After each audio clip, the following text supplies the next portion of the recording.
everyone, and welcome to the latest episode of the Belgian Football Podcast. My name's Scott Coyne, and I will be your host for this week's episode. Ben's not joining us this week, he is otherwise engaged, but I'm not alone. We're never alone here at the BFP. We never rant into voids anymore. Our Joris is here. How are you, Joris? Not the greatest weekend for your side? Well, make that the greatest week or the greatest 2 months, maybe even. But regardless of that, personally, I am fine. I guess that's also important. But we'll get to my team later on, obviously. But they have seen better times. They have, and we'll dive into that in a little while. Before we do the scores roundup, I just wanted to highlight it's been a great weekend for away sides this weekend. Actually, we saw the joint highest number of away wins on a single match day this century. Six away teams coming away with the points this weekend. I thought that was interesting on another weekend that was unusually low scoring as well, wasn't it, Joris? Yep, it was a very low scoring one. I think five of these six away wins were nil ones, and then there was also a home win and 1-0 win. There's a few stats on these things. I don't know if it's an historical low. Probably not. Otherwise, we would have known by now. But yeah, six times 1-0 scoreline. Only two teams scoring twice. No team scoring more than twice, and only one game where both teams scored. I've seen more exciting weekends, to be honest. I have to admit that. Yeah, it's a funny one because, as we know, the Pro League is generally quite a high scoring league. You know, on average, when you compare it to other leagues around Europe on most match days. So we certainly saw an odd trend this weekend. Speaking of low scoring, let's have a look at the results this weekend, shall we? Friday night started with Standard at home against Union Saint-Gilloise. Union coming away with a 1-0 win. Saturday saw Genk lose surprisingly 1-0 at home to Eupen. Cercle beat Charleroi 2-0 at the Jan Breidel, and Molenbeek came from behind to win 2-1 at Den Drief against Leuven. Sunday's big game kicked off Anderlecht against Antwerp, saw Brian Reimer's boys win 1-0. It was a much needed win for them.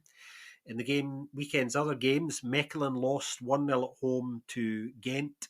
Westerlo also lost 1-0 at home to Club Bruges, and Kortrijk, completing this triumvirate of Sunday 1-0 losses for the home side, lost at home to Sint Truiden. So let's start, Joris, shall we, with Friday night's game at Sclesien. A substandard Standard Liège losing 1-0 to Union Saint-Gilloise, and a second goal of the season for Dennis Ecker Ayenza, grabbing the points for the Brussels side. And I don't know about you, Joris, but I find this a really frustrating watch because Standard were so bad. I was using the phrase substandard there, trying to be ironic, but I actually got quite annoyed watching this game because it felt so one-sided to me that it just kind of got my heckles up a little bit. A lot of empty seats at Sclesien, I thought, as well. And judging by this performance, I think Karl Ufken should be very, very worried indeed at the moment. Yeah, it all looks like it, sounds like it as well. Unfortunately, I have to admit I didn't really watch this game, so I can't say that much substantial. I've seen some statistics though, which are already worrying enough for them. No big chances for Standard. Standard. Union is missing six big chances, which is in itself maybe a worry for them a bit as well. But on the other hand, it's a really good sign that you are creating them. They also got another clean sheet from their side. But yeah, coming back to Standard, it's worrying. No goal scored, player sent off. Whether that was rightfully so, it's already another topic of discussion, I believe. But and not only a player, but one of the best players that were or more consistent players that were there last season as well. It's only going to be for one game, of course, but it's a lot of quality for that game nonetheless. And yeah, just the lack of quality in the whole squad seems to be there. We have to give some players some time still, obviously, as well. There's also a few a lot of these newcomers are even young players as well, so even a bit more time there. But yeah, it's the signs are not good at the moment for Hoefkens and his side. Yeah, that's they're yeah they do seem to be having a struggle at the beginning of the season already, and it's difficult to get out of such slump. But well, there is still time. I'll still say that, but things will have to turn around rather quickly, especially with the game against Charleroi inside, which is next weekend already. The big Walloon, well, derby is maybe the word.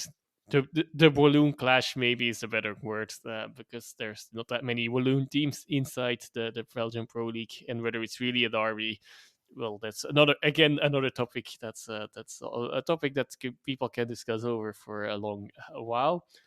Then I think it's fair to say they don't like each other very much, those two, though, do they? yes, definitely, exactly. That's in that sense, it definitely is a derby. It's more about the geographical aspects of things. It's more complicated than it seems at the beginning. But turning back to Union, then yeah, clean sheets, like I said, Eckert scoring twice. Okay, granted, this one was maybe a bit lucky with Bocadi hitting the ball and Eckert, well, the ball bouncing off Eckert into the goal, leaving Bodar without any chance. Bodar, who had a great game as well, not outside. He was probably the one standard player in the performing at the at the standard level or above par level even. I won't make it a joke even worse now. but yeah, but for Union, yeah, great start, of course. Yeah, two wins in a row, two seemingly difficult games at least against two of traditional top clubs in Belgium. Even though you might argue that both of them are not in their best spells in their history at the moment, but yeah, still, it's not an easy feat to win on Sclessin for any side. And yeah, the one thing that might be the coming now for Union as well is it seems like just today that Senelina has undergone his medicals for a transfer to Werder Bremen, Mm. which would be another one of those score players from last season that might be leaving if that transfer indeed goes through. Yeah, how many can they still take? And there's also still a bit of a question mark, even though Eckert scored twice now, which is really good for him. Whether that will be enough for them for getting really high up the table for the whole season long. But these are the early signs are good, of course. But can he really maintain that? And is he good enough to keep it up keep them up as well in the table for the whole season? But great start for them nonetheless. Yeah, absolutely. And you were talking about transfer news there today. There was a bit of news on the standard front as well. They have brought in another striker today, Wilfried Kanga, who's come in on loan from Hertha Berlin on a season long loan. He's come in, so he offers them a slightly different profile. So I suppose that's a reason to be positive going into that Walloon derby this weekend. You were talking about the Balikwisha sending off. My thoughts on that actually were it was a classic case of a frustrated player. I thought the first yellow was probably a yellow. It was a very clumsy challenge. The second one, there actually isn't that much in, but more often than not, a referee is going to give a yellow than not. So he made it very easy for the referee. And I think it was a challenge. Ultimately, he didn't have to make that second one. So he could have stayed on the park, but it did look like it was a symptom of frustration and a realization that the game was just not going their way at all. Um, Nothing really. This kind of was a little bit like Anderlecht last week on match day one. Very, very little for the coaching staff to take out of this in a positive sense. You know, you mentioned how good Bodart was, and he actually stopped it being, much more embarrassing for them in the end. He had, 3 or 4 really, really decent saves. Otherwise, it could have looked rather grisly for them. And you could see Union actually, as the game goes on, you're thinking as long as it stays 1-0, you only need half a chance. But to give you an indication of how bad the Standard performance was, on the very, very few occasions that Standard managed to get into Union's kind of 18-yard box and attempt a shot, you could feel the sharp intake of breath of the home support. And the rapturous applause when a shot was attempted, so they could see kind of quite how blunt their own side was. Long-standing issues, of course. The kind of performance that we saw here is just indicative of things that have been going on at Standard in terms of their performance levels for at least a couple of seasons now. And I was thinking afterwards, Joris, it just kind of underlines how good a job last season Ronnie Dyla did do in just kind of upping the output levels a little bit. Because they certainly punched above their weight on the whole across last season. It was just against the big boys they let themselves down, really a little bit. But dreadful performance really on the whole. And just when you think it can't get any worse, they seem to have hit a new low at the moment. And they've got a game coming up this weekend, as you were saying, that in some ways is ideal to be going into off the back of that. But being bottom of the table is not where they want to be at the moment. Yeah, definitely not. And yeah, we'll see how this develops, of course. But the big improvements are very much needed in very short term as well. Yeah, speaking of big improvements, and I'll thank you for that link because you're going to talk about the improvements needed here. Saturday's first game saw your side Genk lose surprisingly 1-0 at home to Eupen, and that's Eupen's first ever win at the Segeka as well, which I don't think a lot of people realised until we were able to point it out to them. There's quite a few people surprised by that from what I saw. Um, Give us your analysis of this then, Joris, because I think there's quite a lot for us probably to pick apart here. Well, no, it's all actually. I don't think there's that much to say because it's not the first time this has happened to Genk as well. But I'll Mm, first focus on Eupen, I guess on Eupen because they deserve. Well, the winners deserve the praise, I guess. yeah. So yes, the first win, they really started well. Great goal from, albeit very badly defended, but great goal for nonetheless from Cook. Charles Cook, Reagan Charles Cook, and yeah, indeed, first ever winning Genk, and they kept a clean sheet, which they definitely more than any other side will have welcomed, especially since Nuruddin was still in goal. So he definitely personally will have liked that to redeem himself a little after last week's mishaps. That cost them 2 points. Now they got 3 points that they most likely did not expect to get. So that's some bonus points, so to say, and they are off to a great start in that sense. And anyway, as well, and we can slowly start forgetting that start from Nuruddin against Westerlo last week, I suppose. Yeah, then that was maybe a bit short, but nonetheless, that don't mean that way. Not well done, Eupen, and also well defended, really, outside of just getting that clean sheet. Nuruddin didn't even have to do that much, and it was not that Genk was not creating any danger either, albeit that maybe is a segue then, not enough. And yeah, then just the communication on that goal to first return to defense as well, that was something, yeah, very very bad. There was a lot of rotation in the Genk squad as well. Again, does not have to do necessarily with that, I think, but Aziz's role in the goal was unfortunately twice a bit questionable. First, he dribbled back and then lost the ball while doing so. I think with the pass got intercepted, or it was just robbed of the ball.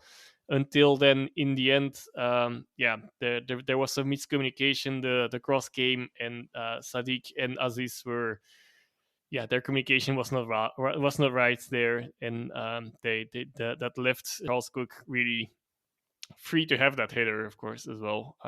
If he even headed it, let's also say the ball went in nicely. Whether he really meant it that way, I also actually have no clue. But it ended up where he really were, well, in the perfect way for him, but not in the perfect way for me, obviously. And then that was after exactly 70 or 80 seconds, I believe. So, well, that was yeah, another blow. Might not have helped that to get that blow only a few days after receiving that hard blow, where we, well, later on of the evening that we were recording last week, where I already had felt it coming, of course, but yeah, that the penalty loss against Servette Genève, so Geneva. So yeah, that's definitely some hard blows to take, and I guess that didn't do the self confidence the world of good, and then conceding after after literally less than 2 minutes.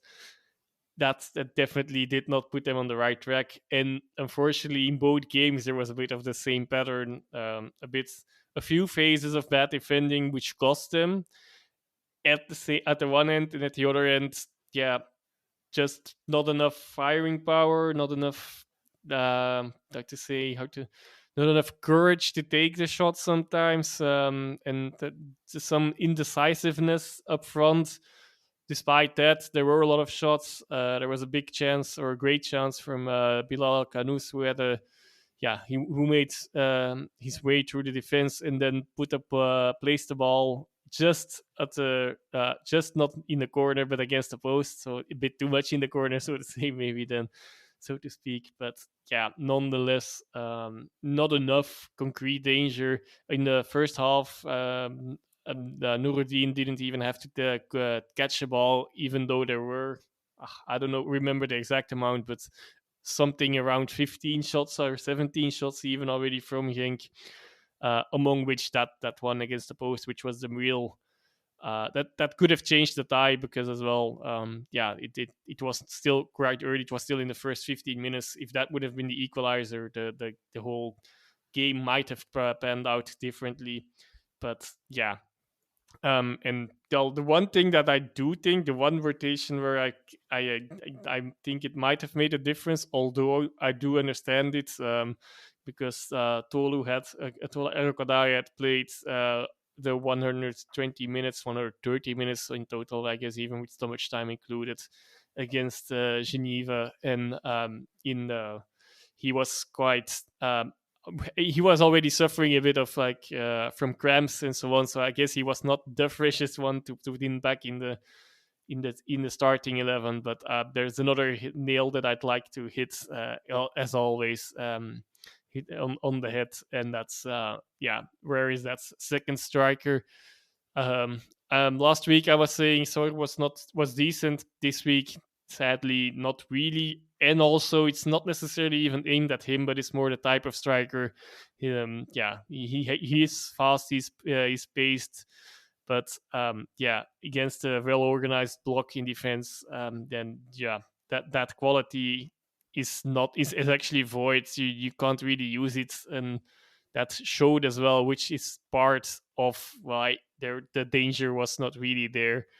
And the quality of crossing was also not great, to be honest. That as well, or even abysmal. In that first half, I actually was still I was still relatively okay with the level that was shown. Second half, sadly, was a different story, and even, yeah, like I feel like there was a lack of confidence with growing in the squad after these recent yeah, blows to the head, and yeah, that's difficult to overcome, but they definitely will need to turn it around really quickly, because the games are following in quick succession. I also, it's way too early to talk about fatigue and everything in a European season as well, but nonetheless, I'll use it in a general context. I never really believe in fatigue from a European, at least the physical fatigue of a European season, even in later stages of the season. But the mental part, you can both carry over the good emotions like Union did last season, and the good results in Europe.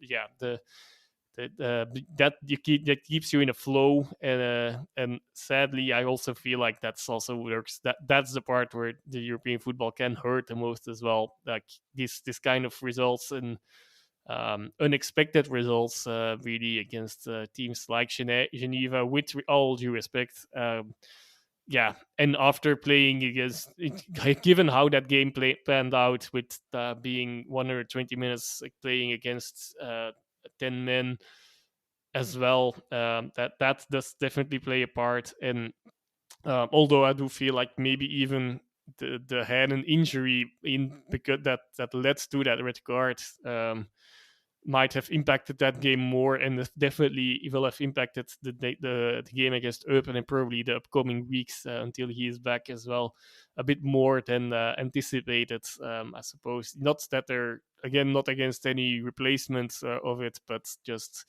yeah, it's he's still the captain. He's one of those players that maybe can put the things back in line. Well, that was a bit missing or completely missing in the second half, a bit missing in the first half.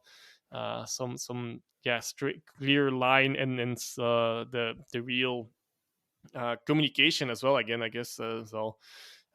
In throughout the whole team to get everything back on track and to keep patient, but not too patient.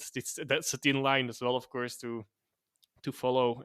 But yeah, in the end, I have been talking a lot now, but there's a few worrying points. Main thing, where is that second striker? And secondly, yeah, that defense. It's not that it's a looming issue as well. So like it's been an issue since the second half of last season, and definitely since the departure of Unuachu.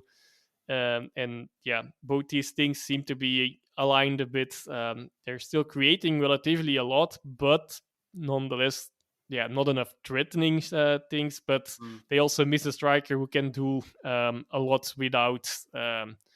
Well, without can do a lot without with little.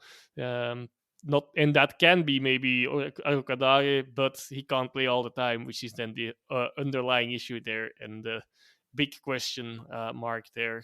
Let's see. For well, I personally still have hope that everything turns around quite quickly. Also, some results in other games this weekend do make me feel a bit more confident still about how the way this season might pan out. But the most important thing is, of course, the own results and the own yeah, really getting yourself back on track and not relying on what other teams are doing. Definitely so early in the season. Yeah, psychologically they seem just a little bit frail to me at the moment. I mean, you're talking about. I mean, when you think about the way the season ended last season, you know, and a kind of slightly traumatic hangover from that going out of Europe in that manner to survey, I suppose isn't helpful at all. Like you were saying, it was a tie that really they should have won and was kind of lost in kind of key moments. Um, as well. And yeah, I mean, I think you're right. I think they have, you know, they're still dominating games and still creating chances. But I found it interesting this weekend that although they had a lot of shots, for example, I think there was only three or four of about 25, something like that. I don't have the exact stats to hand. That were on target, so their actual shooting was of a pretty poor quality as well. And yeah, I mean, for a side who are normally, you know, pretty good in these areas, you know, to have such disappointing output suggests to me that they're just feeling a little bit frail. I think, you know, going behind so early in the game as well probably was a factor because then you're chasing the game, and we've seen, haven't we, in recent seasons that when you know Genk are chasing a game, often that's when they're not at their best, and sometimes their decision making in those moments isn't as sharp as it is when they're you know in the lead in games or you know kind of sort of dominating. So it's an odd one. I suppose there's two ways of looking at this. They have a very tough game coming up against Olympiacos, um, but in many ways it's the ideal game to kind of you know try and get this out of their system now. You always see the odd strange result at the start of seasons. You know, we saw obviously Anderlecht losing to Union, which although not a strange result last weekend, is we expected it to be a little bit closer than that actually was, and this was the same. This was you know kind of quite an unexpected result on its own. So it'll be interesting to see how your side do over the next week or so, because like you say, everything is there for them to go and kick on. What we don't know at the moment is whether this is the beginning of you know a slightly sort of more deep seated malaise, and we'll find that out shortly. Look out for Wouter Rankin's team selection against Olympiacos as well, because as Joris was saying, there's been a fair bit of rotation recently, which, while understandable, when a side has things going against them a little bit and they're a wee bit fragile, that can harm you a bit further as well. So it'll be interesting to see what choices he makes going into that tie, because that will be very, very close indeed. And it'll all be about who turns up over the two legs. Let's move on, shall we, to the Jan Bridal, Joris, where Miran Muslic's Circle got their first win of the season, winning 2-0 at home. And I felt this was quite a comfortable victory for Circle in the end. Charleroi not really managing to put a glove on Circle. Yep, definitely was a well. That's actually saying everything already in a few sentences. Really strong performance from Cercle, really poor performance from Charleroi as well. But also because of the way Cercle were dominating, they really never really let them into the game. Yeah, and Charleroi on the other hand also weren't able to turn it up a notch too much.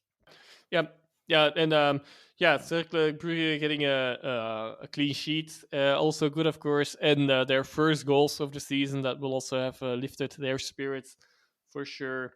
And yeah, I don't have that much to say, so I'll just throw in everything. And then the last thing was also Charleroi side as well. Then Sorgan in the interview already say that he feels that maybe, which was a strange thing to say, by the way.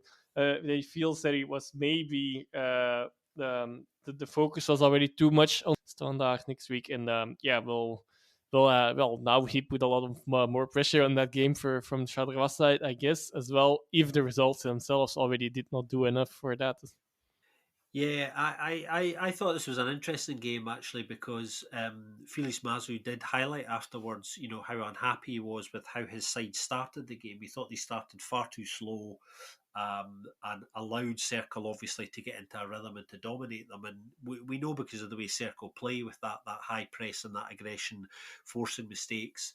And high turnovers and things like that, if you allow a side like Circle to get into a rhythm, that it is difficult to work your way into a game. And that's really what happened here. He went as far as to say you can't start against any side like that, actually, and really hope to get too much out of the game. And yeah, Adams Organ's admission that perhaps they were focusing on what to them, psychologically anyway, is the bigger game when Standard come to Charleroi next weekend is really interesting. But yeah, Felice not happy at all with that performance, and they didn't really deserve to get anything out of the game, I didn't think. Couple of things from a Circle point of view. I thought Kevin Denke was magnificent. I thought he had a really good, strong game.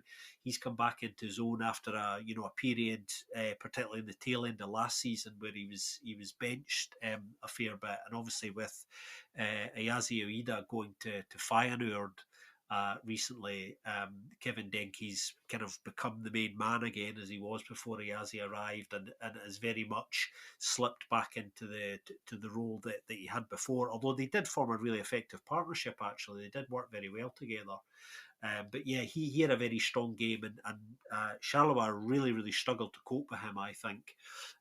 He seems to be sort of enjoying his football again, and that might have something to do with the fact that he's seen as the main man again. A lot of interest in Kevin Denke at the moment, actually, on from other clubs, Joris. Not surprisingly, there has been for a little while, and I think this could be a big season for him in that sense. So it'll be interesting to see if there's any movement there on him before the end of the window as well, because it's not entirely impossible that might happen. Circle's succession planning has been very good, actually, in recent times. So should that happen, then I'm sure there is a plan in place.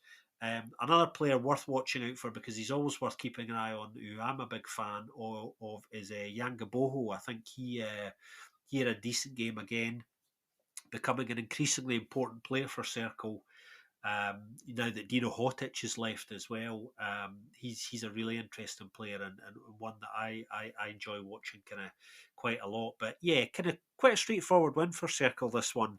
And they'll be pleased to get their season up and running as comprehensively as they did this weekend.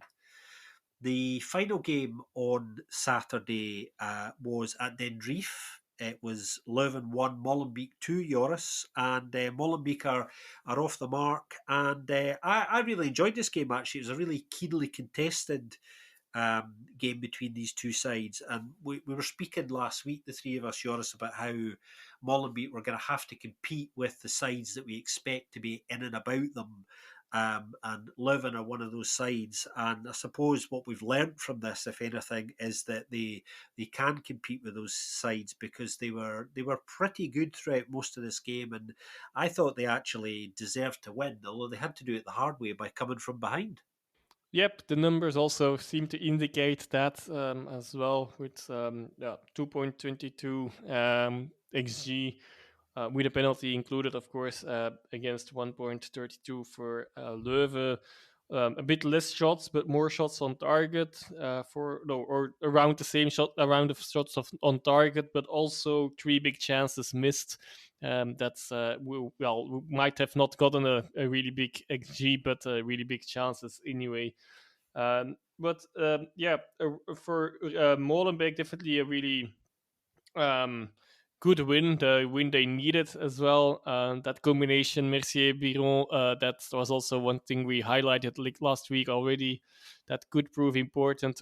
Could also be Mercier and the striker coming on, but that could be Mactargay. But Biron definitely bought himself some time, I believe, with this weekend's performance. Not only scoring that penalty, but also a really nice finish on that, a nice through ball from well, can I say true ball? Yeah, I guess from Mercier, it was a really great assist. True ball does not cut how good the ball was, albeit the positioning in the defense was also not great from Platings there, but nonetheless, great vision and execution of that pass. Then, also the first goals back, their first points back, their first away victory back. A lot of firsts for them, of course. Nonetheless, there was also actually still a sportive situation. Like it had to do with Magdar Gay, actually. A bit of a comical situation with at the bench, because the day before they had put him in the selection in the squad list, but and because they presumably gotten the green light that he could play. But only an hour before the game, they found out, oh, he actually isn't, so he's not allowed to plays on the bench, and they actually did not have any striker on the bench anymore. And well, they did not have enough time they found out too late to get some replacement or maybe a youth player or anything there, so that they got lucky, I guess, that nothing happened with Biro and that he actually had a great performance as well, that he did not leave room for needed to be subbed off, or at least not early on. Leuven, on the other hand, some initial worrying signs potentially. Another interesting thing was that the Mandela Keita appeared in the team in the starting 11 straight away now, after not having featured throughout preseason games. And of course, amidst interests of Antwerp and maybe even other teams as well for a transfer. It looked like his time at Leuven was over. It actually most likely still is, but presumably this is still a bit of a tactic to keep his value high enough. But yeah, just interesting to see him play again for Leuven, making an appearance there. And Richie Sagrado with a first goal for him as well. That's a nice thing, of course. Great finish, but just in general, the state of Leuven a bit worrying. Like the performance was quite poor against presumably still one of the more weaker sides in the league, and especially a side that's it might not be one of the weaker sides in the end, but at the moment is still a bit of a mess. But they performed well in this mess, so not taking away anything of that. But you would expect a better performance from Leuven against RWDM, especially since they actually took the lead as well. So they it looks like they were relaxing a bit too much after that. And yeah, the appearances of Keita, also Martens, who admitted later in an interview that like, yeah, he actually barely could see because he has some injury with his eyes and so on. So it's a bit weird that he came on. Yeah, Holzhauser, who is far off his best level. Mm. For yeah, let's see how if he ever can find it again. Actually, yeah, just all quite a bit of a worrying signs. Defense not operating well. Also up front, not really there yet. Yeah, worrying signs for Leuven. Yeah, that's early worrying signs for Leuven. Yeah, definitely some worrying signs. I think offensively, in particular, I think they're really lacking ideas when they get to the opposition's kind of 18-yard area. I think that things seem to kind of break down there, and of course they are lacking a striker. I think it was only last week that Michael Frey famously said no to going to Leuven. Antwerp wanted as part of a deal to bring Mandy Keita back to the Bossel. Wanted to offer Michael Frey. Leuven were keen on this deal, but Michael Frey said no, of course, as we mentioned last week. And he's exactly the sort of player I think probably who could do a very good job at Leuven and the sort of thing that they need. But yeah, definitely a few concerning signs for them. I think. On Molenbeek's part, in a way, though, they'll be particularly pleased to have got their first win for a whole host of reasons. Nice for them to do it in the heat of battle, coming from behind and doing it that way. They did miss a couple of really, really good chances early on. Byron missed one, which he made up for later on, of course, scoring two. Missed a real sitter in the opening quarter of an hour, as did Desart. He missed an even easier one actually that he managed to put over the bar. So the score could have been much more emphatic for Molenbeek in the end. But yeah, I mean they worked themselves into this game kind of quite nicely and a decent performance. And I think if they can perform at that level most weeks against most sides. They're going to probably pick up some points, and anything they get against the bigger boys obviously is going to be a bonus for them.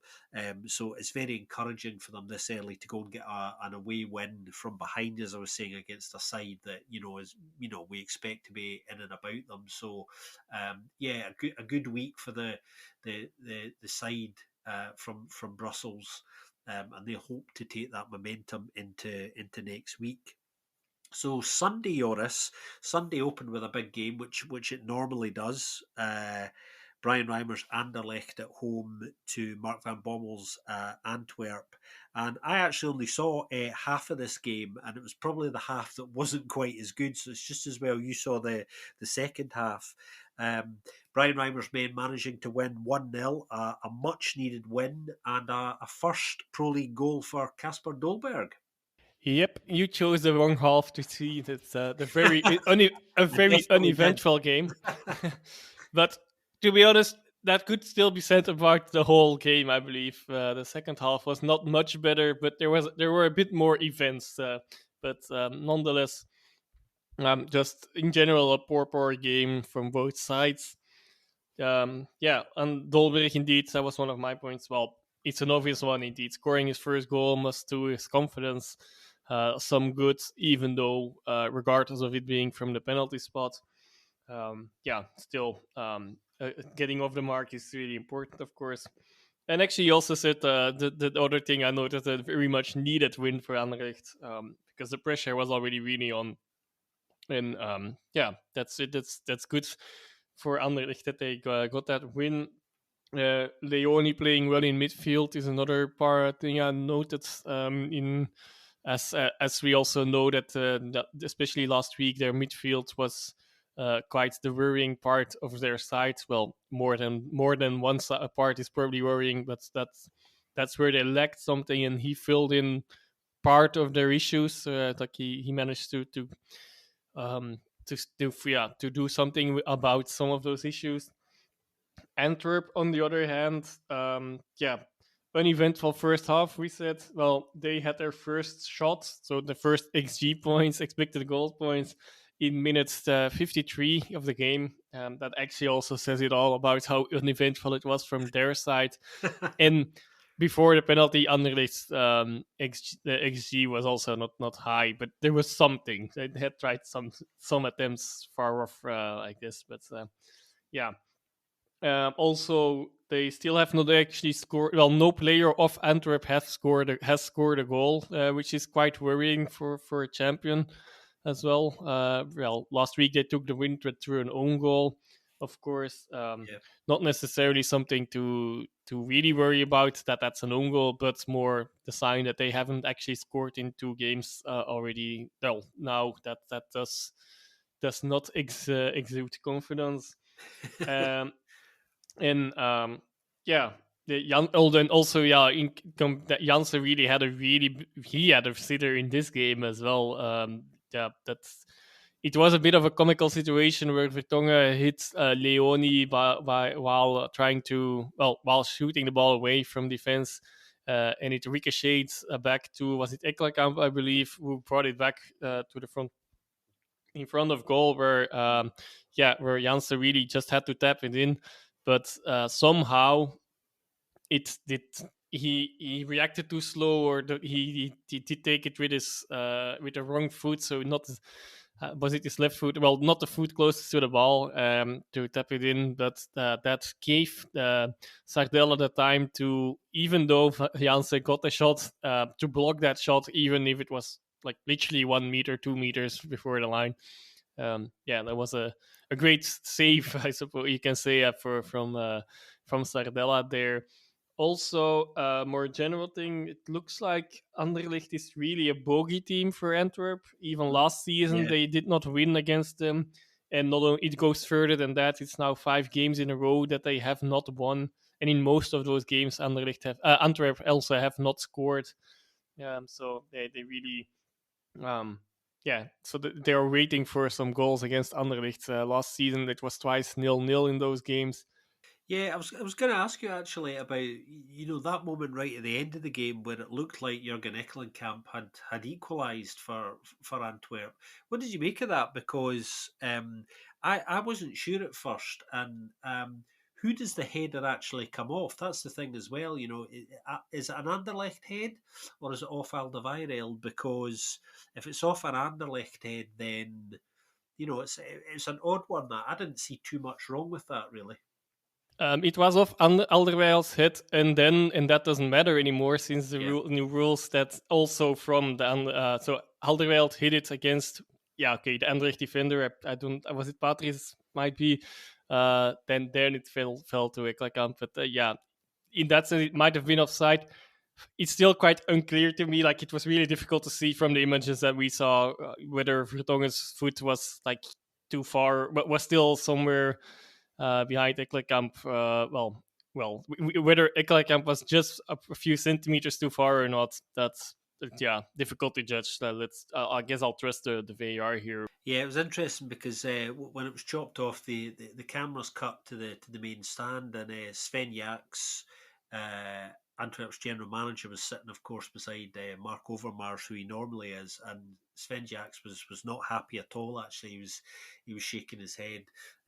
So I'm interested to see what his thoughts were, having had a chance to kind of see it again. He obviously thought it was okay, and it was one of those moments where, yeah, I suppose you just have to trust the officials, but I didn't see kind of too much wrong with it in the end, but academic now. Um, Looking at Anderlecht's upcoming fixtures, because I just wanted to ask you what your thoughts on this were, because obviously the pressure's ramped up in Brian Reimer after losing in week one. They've had a relatively quiet transfer window so far. I know the fans are still quite nervous about the lack of activity.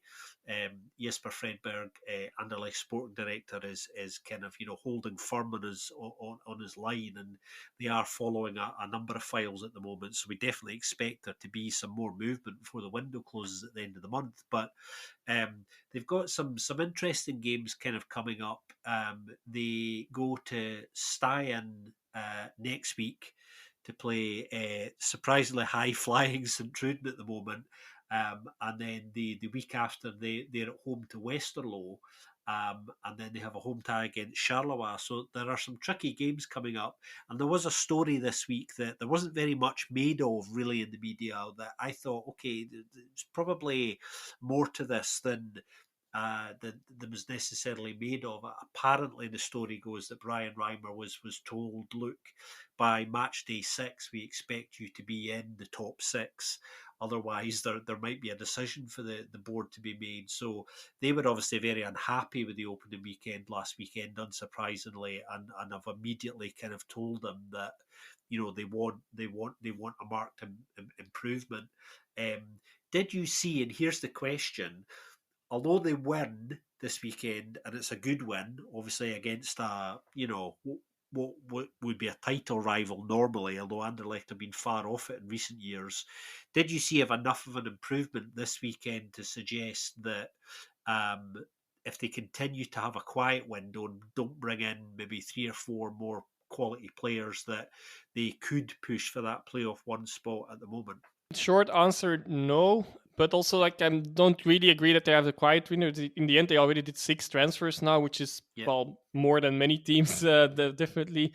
Of course, not all of them are already really prepared to play. You could also already see when Vasquez came in his last 10 minutes. In the last 10 minutes of the game, he's clearly not up for it yet, or at least that's what you might hope. At least for as an Anderlecht fan, but yeah, just no. Like, I think this game was mainly important for the confidence, and we'll have to see. Can't really make more conclusions at the moment.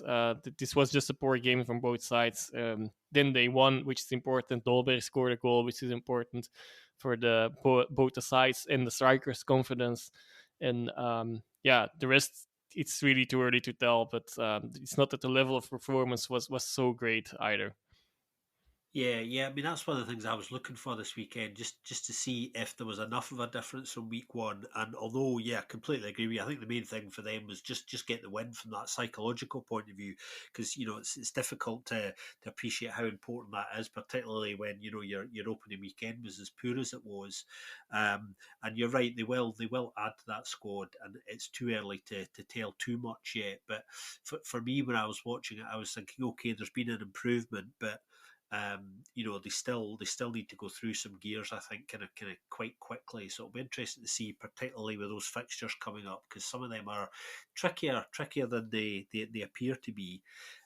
All right, let's move on to the Actor de Kazerne, where Mechelen lost 1-0 at home to Eindman Eisenbrook's Buffalo's side. And what did you make of this one, Joris? Because this is the first time Ghent have won their opening two games since 2009, 2010. And as Ben was right to point out last week, the Buffaloes are notoriously slow starters usually, but they seem to have come right out of the blocks this season. Yes, although also there you can maybe say like this was not the best performance as well. They deservedly won though. That's not a topic. And also last week, I guess you could say that they won deservedly. But yeah, I'm still not completely convinced somehow by their level of performance. I don't need to be. And to be honest, a lot of top teams, or even maybe all of the top teams, can be the same thing can be told about. Outside maybe Union, yeah, they grabbed the points here, but without really playing very well. But they created enough to really claim that victory, and maybe should have scored more even. And the main thing maybe was that Orban didn't feature in this game. Might there finally be that transfer going on? That's another big question, of course, for them longer term. It's more and more likely looking like it is going to happen, but definitely 2 wins in a bounce on the start of the season. That's really good. Yeah, Darren, what else to make with the goal they actually scored? Well, that was quite a comedy capers goal. A really a great build up. That has to be said. But then I don't think anyone expected it to end in a combination between Foulon and Lavallee to end up in the back of the nets for Gent to score. So yeah, Foulon hitting the ball a bit like Vertongen and Leone had in the previous game, but they had it in a bit of a less dangerous place, even though some danger came out of it. But yeah, this one just went straight in. Nothing Kuka could do about it anymore. Yeah, that was quite comedy capers how it ended. And yeah. in for the other on the other hand, um, yeah, in Mechelen maybe just not enough fighting spirit in a way, or I can't really grasp it perfectly, but that's how I wrote it down now. Something lacking anyway. That's the, I guess the main thing. Yeah, the now I'll already go straight to the end of the game. 'Cause there were Mechelen actually fought back a little bit, though after that goal and in the last 5 to 10 minutes they created a few chances, a few big chances even, where Walsh had a header that he completely misplaced from really close to the goal already. And then, of course, the moments, the comedy penalty that Tonura Riga gave away as well. Yeah, well, he couldn't really do much about it, to be fair to him, but yeah, it didn't look great. Yeah, he slid down or fell down, and yeah, then by doing so, he also took out. I don't remember which one it was, but a Mechelen player, yeah, in the penalty box. So that was a clear but stupid way to give away a penalty. But yeah, there's a few facts about that penalty then that are interesting as well. First of all, also that there was a surprise that Roof was in goal for the whole game actually. So Yeah. first game in the league, Narni played. Now it was Roof, and if there's one thing that Roof is notorious for, is that he saves a lot of penalties. So actually, even when that penalty was given, I was not like, okay, they have lost to drop 2 points already. I was like, okay, let's see. It is indeed proof against him, and yeah, he did well to save the penalty from Rob Schoofs. We would, by doing so, miss the penalty in his tournament appearance for KV Mechelen. So that, yeah, that added a bit more of salt into the wound for him and for them as well, leaving them now, despite not playing terrible, I suppose. And again, of course, against the two teams in Clubin and Gent that are supposed to be higher up in the table. But yeah, instead of getting a win out of one of those games, which they could have gotten, maybe. They are now left with only 1 point out of these two games. Not the results they would have liked, and also, yeah, they're lacking something up front. It's like I still can't really grasp it. Like something is really missing in that side, which should not be missing there for too long before it actually also could start get worrying. Despite the relatively okay start in the level of play. Yeah, I was going to ask you about your thoughts. It's obviously too early to judge, as we were just saying there, in relation to questions around Anderlecht. But a question here on Leon Loberbach. Have you seen anything in him, Joris, to suggest that he is a striker who can produce the sort of goals that Mechelen are looking for, or has he underwhelmed you so far? Well, the thing is, I don't think he necessarily will produce a lot of the goals, but I also, this is, I actually can't grasp the player yet. I think that's again like the thing.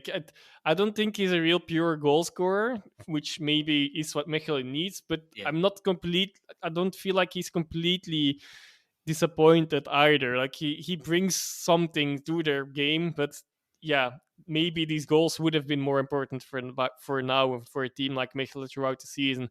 It's a bit early to tell, but yeah. yeah, like I'm not giving up on him yet. But like yeah, at some point he definitely will have to grab some or be more involved in any kind of statistics, at least. Yeah, it's an interesting one that I wanted to get your thoughts on it. It was nice to see Rafiq Belgali starting. Obviously, I was saying last week after he came on once Bolingoli get injured, and was highlighting that he's probably going to get a little run in the side for a few weeks now. So it was good to see him starting because, as I was saying last week, he's a really exciting young player. with tremendous potential. So it's going to be good to see him getting some exposure and kind of grow into Pro League football over the next few weeks. I think he played 61, 62 minutes this weekend before being substituted and did all right actually. So that's a positive from a Mechelen point of view. But you're right, there's something, there is very good way of describing it, Yours, just something not quite right in that mix at the moment. And I've pondered this on a number of occasions when our Ben's asked me what that was about, and I keep changing my mind kind of week out. Obviously they signed Mori Kanate recently from St Truiden, who's yet to feature, and he's the sort of player who can be a big influence on a side like this. He brings a lot, I think, and could become very, very important to him. So I think it's really important that they managed to get him into the side really, really quickly. Um, Yeah, it's a bit uh, of a mystery what's happening with him right now. No, that he doesn't play on yeah, itself. Okay, that can happen, but he didn't feature. Okay, he was quite late that he joined in the preparation in the preseason, but he didn't feature in the preseason game anymore. I don't think there were many preseason games anymore, but nonetheless, but also didn't even make the squad list for the first two games. So, like, wondering if there's some looming injury issues or another reason that we're not know yet. yeah. Maybe I just missed something about it as well as possible. But I do know he missed the last few games at Sint Truiden last season. But Mm. yeah, Yeah, it's definitely an interesting one because of how big a player I think he is. And even Stephen Defoe actually was saying before last weekend's game that they want to get him in the side. So all the indications were, there was going to be a swift transition, but he's kind of been noticeable by his absence, and obviously, not getting the result this weekend, I suppose, has just kind of highlighted how much they're missing of a player like that who's got, lots of different qualities that the side really needs at the moment. It was interesting you talking about Davy Roth's penalty heroics, which obviously we know about of old. He had quite a lot to say this week actually about that. He was talking about his approach to penalties in a little interview he gave where he talks about things you would expect to hear about, watching videos and looking at a player's record in terms of which side they tend to go for. He was saying one of the key things for him as a goalkeeper is to stay on your feet as long as possible, which is obviously basic goalkeeping coaching advice. Don't overcommit too early because that makes it easy for whoever's taking the penalty. But he says, if possible, wait until the ball's actually struck rather than even guessing.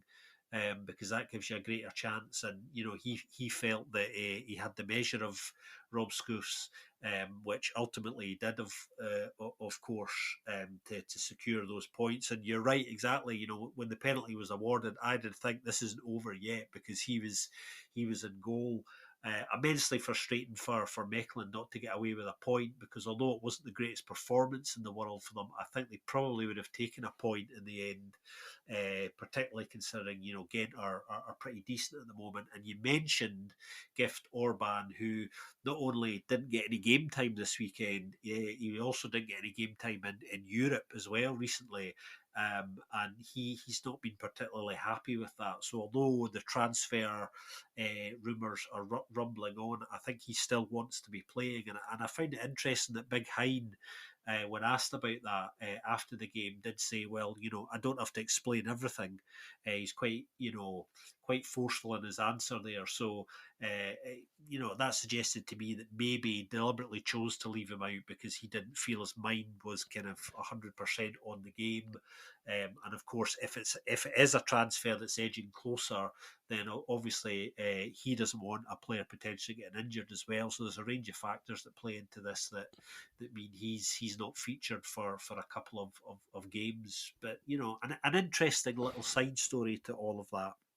Let's talk about Westerlo Club Bruges, shall we, Joris? Ronnie Dyler's men managing to get their first win of the season, and we saw the first Ronnie roar of the season post match as well. Once they got the 3 points, and my reaction to that was, better leave that for a few weeks yet, Ronnie, and not get overexcited.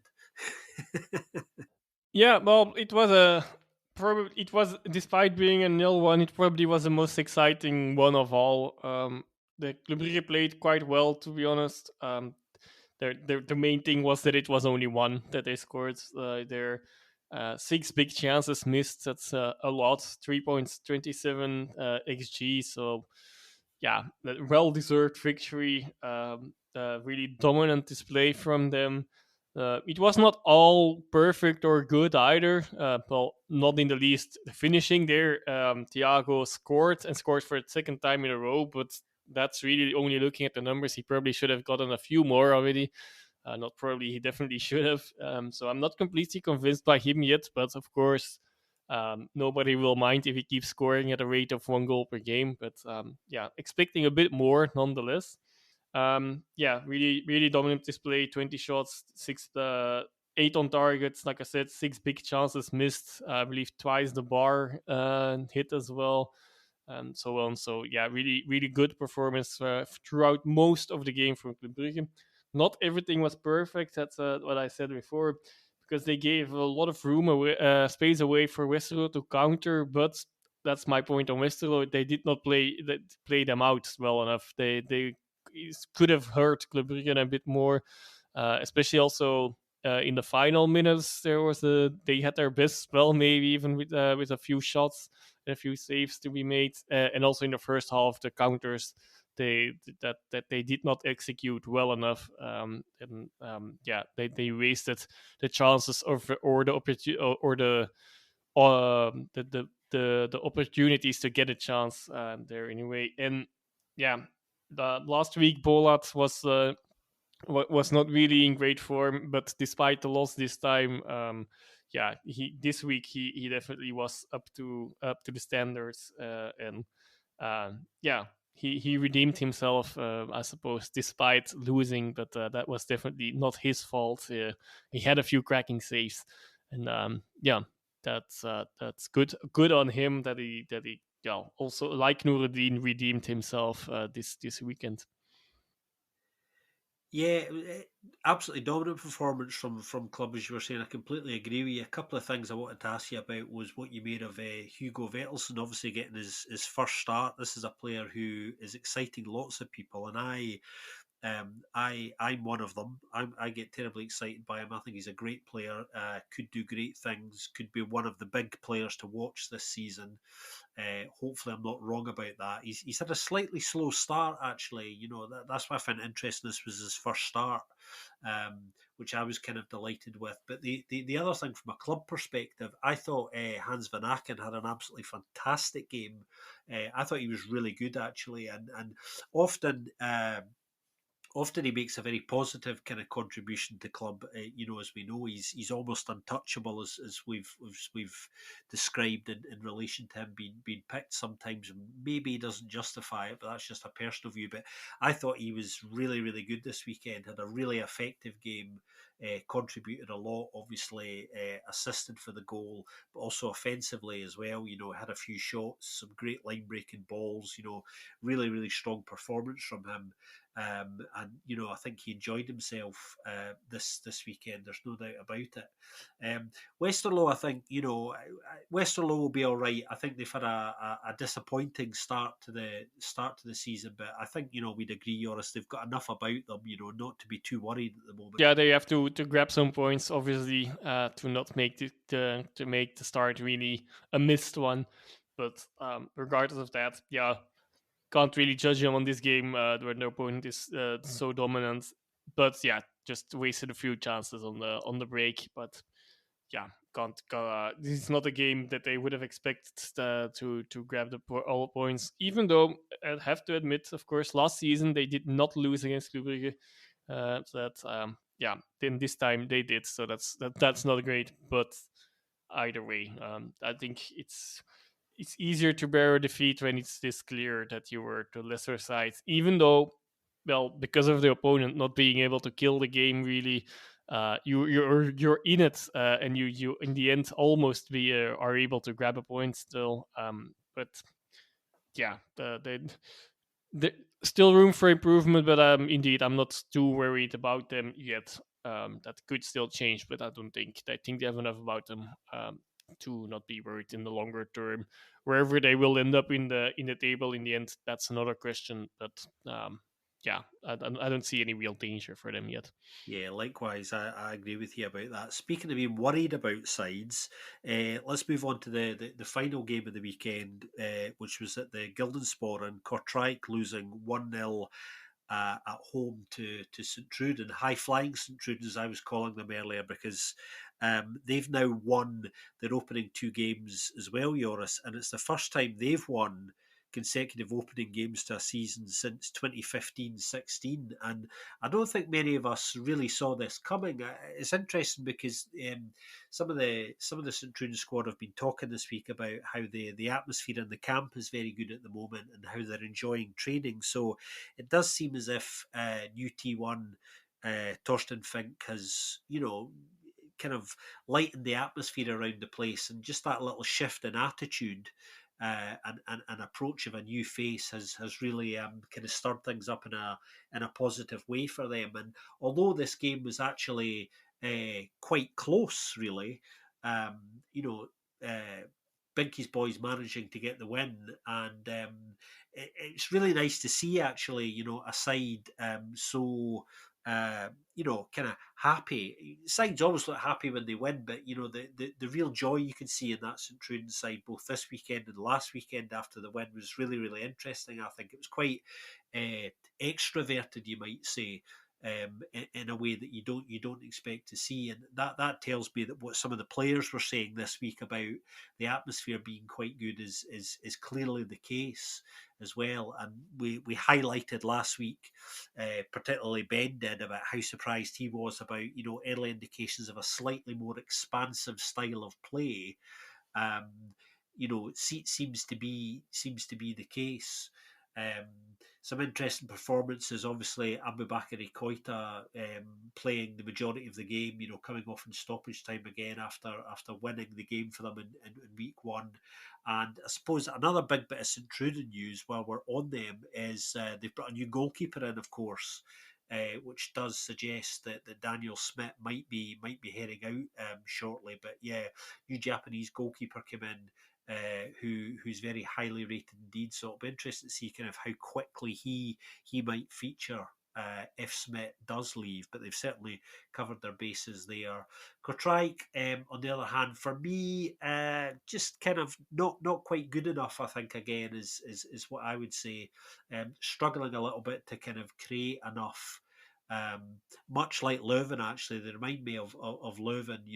There are some good individuals there who are not performing at the level that they can.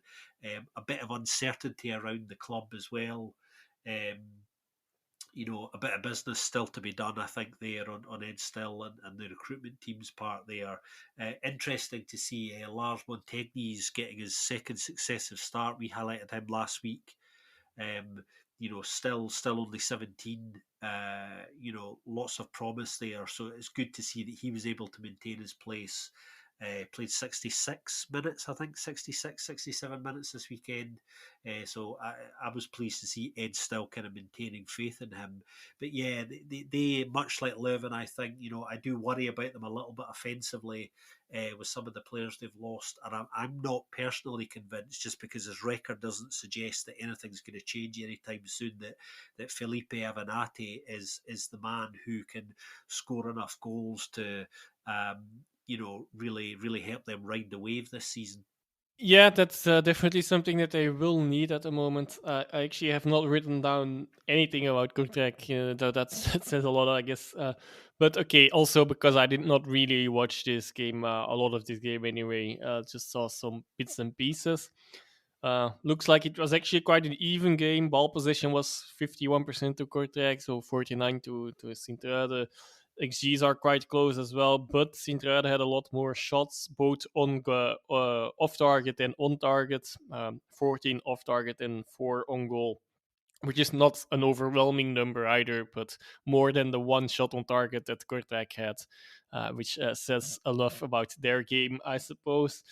Sturkers getting his first professional goal as well. That's a nice feat for him. For Sint Truiden, I remember a few seasons ago talking about him as a big talent. He did not really feature much after that, but maybe this is then a breakout season for him. Still very much early days, so can't say so, but a good start of the season for him nonetheless. Yeah, 2 goals, 2 goals, 2 wins, two clean sheets, and yeah, that makes it a great start of a season for Sint Truiden, definitely. And yellow blue on top, together with Gent, of course, as well. But it looks like yellow blue is the color are the colors, yeah, of the beginning of the season so far. Yeah, that's right. Yeah, and obviously St Truiden have got a couple of pretty big games coming up over the next couple of weeks. They're at home next against Anderlecht, as we mentioned earlier, and then they go to the Galamco to play again, and they'll certainly go into those games in pretty fine mood, I suspect. So. Um, yeah, an interesting one, particularly as it's a side very early days, of course. That's the caveat as always, but it's interesting that a side that we tipped really to be one of the ones that were likely to struggle quite a lot seem to have started very, very positively. And lots of good things coming out of that camp at the moment. Well, that's about it for Matchday Two's roundup. Joris, thank you for joining me. It's been an absolute delight. Yep, I hope to be also be more delighted about my own team next week again, but things can change. Last week I was still very positive, I guess, and like things can change in a week, but for the better and also for the worse. Hopefully, this time for the better. That's right. Yeah, yeah. A week is a long time in football. The old cliche about it being a long time in politics is, only truer in one other place, and that's in football, no doubt about it. Especially when transfer windows are still open, of course. If you enjoy what we're up to here at the BFP, please do leave us a little review wherever you access the pod. It helps people to find us and learn more about Belgian football because that's what we're all about here. Celebrating what's going on and letting people learn more about Belgian football culture as well. Equally, you can find both me and Joris and Ben on social media as well if you want to come and attack us there, which some weeks people do. We love a good Barney. Um, if you've got any questions for us as well, because we love to tackle your questions, then you can get in touch with us in all the usual ways. You can drop us an email or you can contact us on Twitter or as it's now known X, but I refuse to call it X, just like lots of other people do with that horrible rebranding job. But that's another story. Plenty more to come from us. We will be bringing you our big bumper Challenger Pro League preseason preview very very soon. That's something a lot of you have been asking us about, so that will be dropping with you very soon. And if you haven't already listened to our Pro League preseason preview, you still have time to do that. We've had some great feedback on that as well, and you can find that on all of your podcast platforms as well. So until next week, when we'll be back with another episode, look after yourself, everybody, and we'll see you soon on another episode of the Belgian Football Podcast.